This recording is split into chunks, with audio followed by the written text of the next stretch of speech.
अस्सलामुअलैकुम।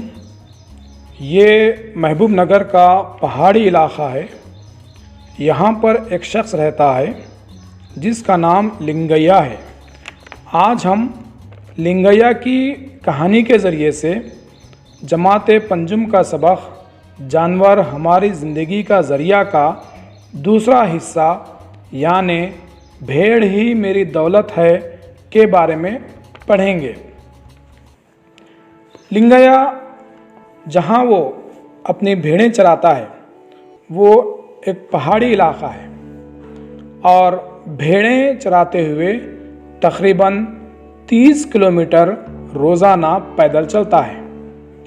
भेड़ें चराने के लिए इसके पास कोई वज़नी अशिया मौजूद नहीं होती, सिर्फ़ चमड़े की चप्पल, ऊन से बनी कंबल, लाठी और पानी पीने के लिए एक कटोरा इसके साथ होता है। रोज़ाना सुबह सवेरे वो भेड़ों को लेकर जंगल की जानिब रवाना होता है और शाम ढलते ही घर वापस आता है। इस तरह वो सुबह से शाम तक भेड़ें चराने में अपना वक्त गुजारता है। भेड़ों को चराने के लिए जाते वक्त खाने के लिए एक कपड़े में खाने को बांधकर अपने साथ ले जाता है, जिसको वो दोपहर में खुद खाता है और अपने कुत्ते को भी खिलाता है। कुत्ता बकरियां चराते वक्त साथ ही रहता है। जब कभी जंगल में जंगली जानवर यानी चीता या भेड़िया भेड़ों पर हमला करते हैं, यही कुत्ता किसी हद तक इन भेड़ों की हिफाजत करता है।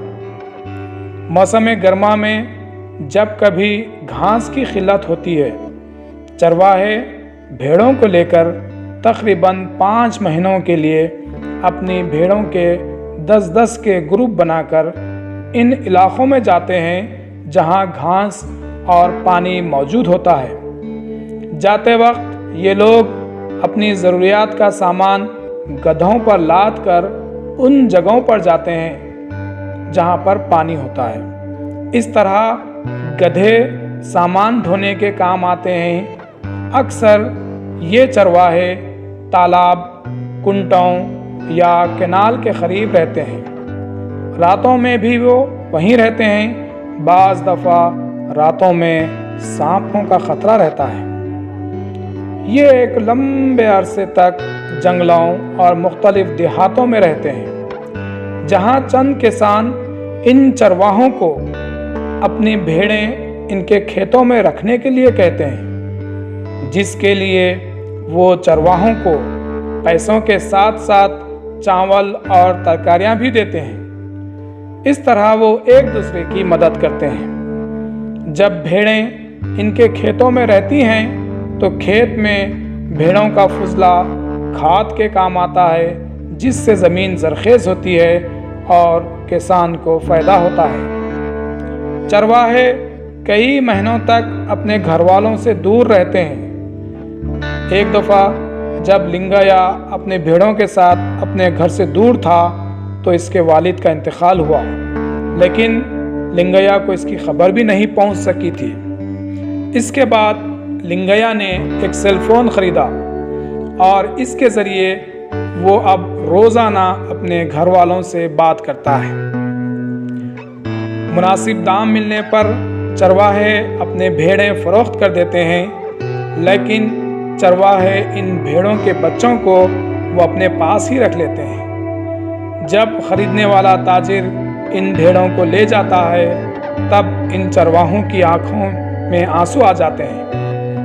भेड़ों को फ़रोख्त करने के बाद हासिल होने वाली रकम से वो यानी लिंगैया अपना क़र्ज़ अदा करता है और कुछ रकम अपने पास रख लेता है। आइए देखते हैं लिंगैया को कितनी आमदनी हासिल हुई। साल के आखिर में लिंगैया ने 22 भेड़ों को फ़ी कस 5,000 रुपये में फ़रोख्त किया और साथ ही खाद की फ़रोख्त के ज़रिए लिंगैया को 4,000 रुपये मिले और ऊन की फ़रोख्त से इसको 2,500 रुपये मिले।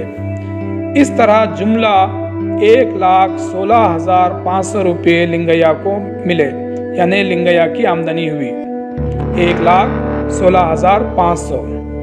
लेकिन आमदनी के साथ अखराजात भी होते हैं। लिंगैया ने जो 22 भेड़ों को फ़रोख्त किया, उनको इसने 1,500 रुपये में फ़ीकस ख़रीदा था, यानी एक भेड़ उसने 1,500 रुपये में ख़रीदा था जबकि वो छोटे बच्चे थे। इस तरह ख़रीदने के लिए लिंगैया ने 33,000 रुपये खर्च किए, दवाओं और टीकों के लिए 12,000 रुपये खर्च किए, किराए पर इसने 12,000 रुपये खर्च किए, आमद रफ्त के लिए इसने 5,000 रुपये खर्च किए। इसने जो सरमाया लिया था इस पर 6,000 रुपये सूद अदा किया। इस तरह जुमला 68,000 रुपये लिंगैया के खर्च हुए। जुमला 68,000 रुपये लिंगैया के खर्च हुए। इस तरह जुमला आमदनी हुई थी 1,16,500 रुपये और जुमला खर्च हुआ 68,000 रुपये और लिंगैया को मुनाफा हुआ 48,500 रुपये। लिंगैया को 48,500 रुपये जो मुनाफा हासिल हुआ, क्या वो उसकी ज़रूरियात ज़िंदगी के लिए काफ़ी हैं?